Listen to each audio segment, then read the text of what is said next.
नमस्कार, मैं Rashmi Ranjan, assistant professor in education, Baikunth teachers training college, Siwan, Bihar.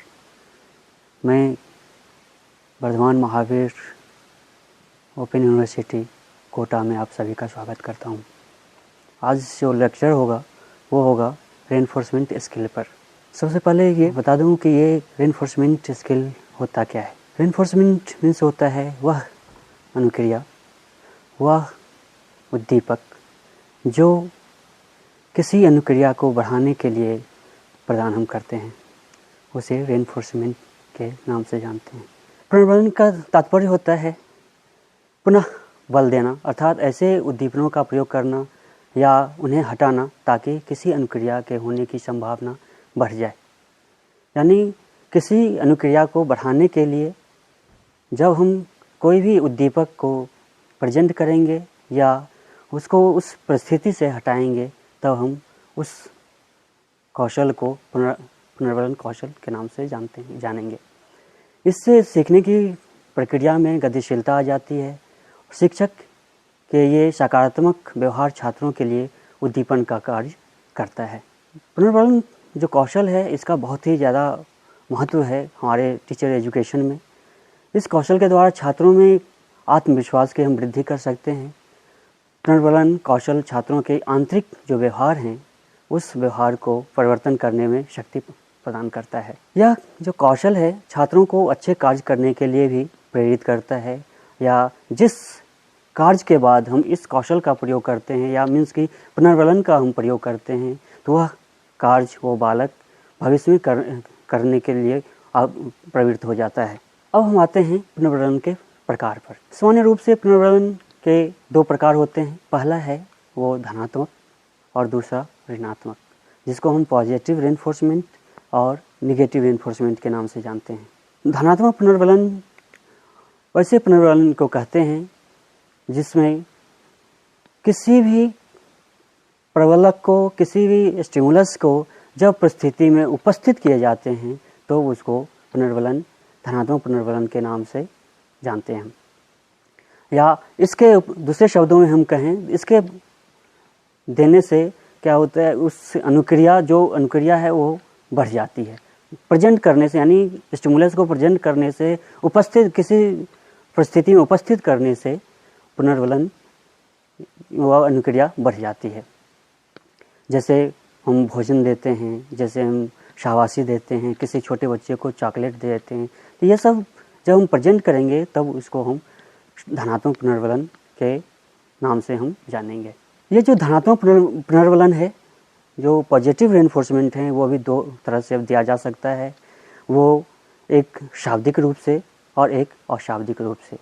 शाब्दिक रूप से जैसे अच्छा, बहुत अच्छा, ठीक, अति उत्तम, बिल्कुल सही, इस तरह का जब शब्द का हम प्रयोग करते हैं और इसके द्वारा किसी भी छात्र की अनुक्रिया को हम बढ़ाने की कोशिश करते हैं, तो ये एक धनात्मक पुनर्बलन के प्रकार होंगे। जैसे दूसरा है धनात्मक अशाब्दिक पुनर्बलन।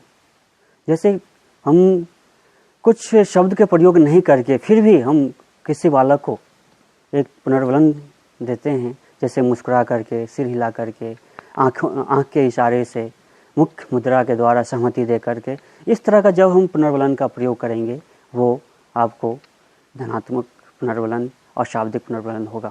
उसके बाद ये जो है, यदि हम ऋणात्मक पुनर्बलन को यदि हम एक शब्द में डिफाइन करें, उसको परिभाषित करें, तो ये हम कह सकते हैं कि ऋणात्मक पुनर्बलन से तात्पर्य ऐसे पुनर्बलन से होता है जिसे परिस्थिति से हटा लेने पर भविष्य में अनुक्रिया होने की संभावना बढ़ जाती है। जैसे जब ठंड का मौसम होता है, ठंड को हटा लेंगे, ठंड को किसी परिस्थिति से हटा लेंगे तो हमारे पढ़ने की या कोई चीज़ के सीखने की जो आवृत्ति होगी वो बढ़ जाएगी।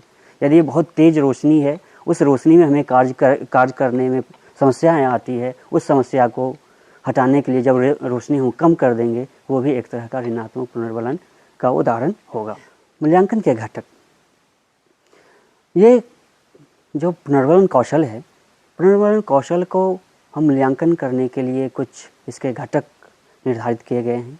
वह घटक के आधार पर हम ये कौशल का हम सही प्रयोग किए या नहीं किए, उसका मूल्यांकन हम कर सकते हैं। उसके घटक में सबसे पहला जो है वो है सकारात्मक शाब्दिक पुनर्वलन का प्रयोग। क्या जब हम टीचिंग करते हैं, जब हम शिक्षण कार्य करते हैं, उसके बीच बीच में हमें एक सकारात्मक पुनर्वलन का प्रयोग करना चाहिए। यदि हम ये प्रयोग करते हैं तो हमारा ये माना जाता है कि हम एक पुनर्वलन का प्रयोग हम अपनी क्लास में कर रहे हैं। दूसरा है पुनर्वलन का सही चयन। हमें हर एक छात्र के हर एक एक्टिविटीज़ पर, हर एक क्रियाकलाप पर हमें अलग अलग तरह के पुनर्वलन का चयन करना चाहिए, जिससे कि वो उस कार्य को सही से कर सकें। उसके बाद सकारात्मक अशाब्दिक संकेत का प्रयोग। हमें हरदम एक शाब्दिक रूप से ही पुनर्वलन का प्रयोग नहीं करना चाहिए, हमें अशाब्दिक रूप से भी इसका प्रयोग करते रहना चाहिए। नेक्स्ट है नकारात्मक शाब्दिक पुनर्वलन का प्रयोग। हमें कुछ नकारात्मक शाब्दिक पुनर्वलन का भी प्रयोग करना चाहिए। उसके बाद है पुनर्वलन का सही प्रयोग। हम हर एक एक्टिविटीज़ पर पुनर्वलन कर रहे हैं या अलग अलग कर रहे हैं, उस पर हमें ध्यान देना चाहिए। फिर उसके बाद है हमें पुनर्वलन के प्रयोग करते समय हमें बीच बीच में मौन विराम भी रखना चाहिए, जिससे कि हम छात्रों पर अपना कंट्रोल, अपना नियंत्रण रख सकते हैं। फिर उसके बाद है नेक्स्ट है चयनित छात्रों के लिए हेतु पुनर्वलन का प्रयोग। हमें कभी कभी क्या होता है शिक्षण में कि हम कुछ छात्र को चयन कर लेते हैं और उस चयनित छात्र को ही हम हर एक समय हम पुनर्वलन का प्रयोग करते हैं। ये ऐसा नहीं करना चाहिए, क्योंकि इससे क्या होता है कि दूसरे छात्र पर भी इसका निगेटिव प्रभाव पड़ता है। तो इसलिए हमें हर एक छात्र पर इस तरह के पुनर्वलन का प्रयोग करना चाहिए। कभी कभी हम लोग टीचिंग में एक ही तरह के पुनर्वलन का पुनरावृत्ति करते हैं, तो इस तरह का पुनरावृत्ति नहीं करनी चाहिए। हमें पुनर्वलन देने में अलग अलग तरह के, अलग अलग परिस्थिति में अलग अलग तरह के हमें पुनर्वलन की प्रयोग करनी चाहिए, जिसके द्वारा हम छात्रों को अपनी किसी अनुक्रिया करने के लिए हम उत्प्रेरित कर सकते हैं। सारांशतः हम ये कह सकते हैं कि पुनर्वलन एक ऐसा उद्दीपक होता है, एक ऐसा स्टिमुलस है जो कि किसी अनुक्रिया को करने के लिए हम या उस अनुक्रिया के पुनरावृत्ति को बढ़ाने के लिए हम प्रदान करते हैं। Thank you.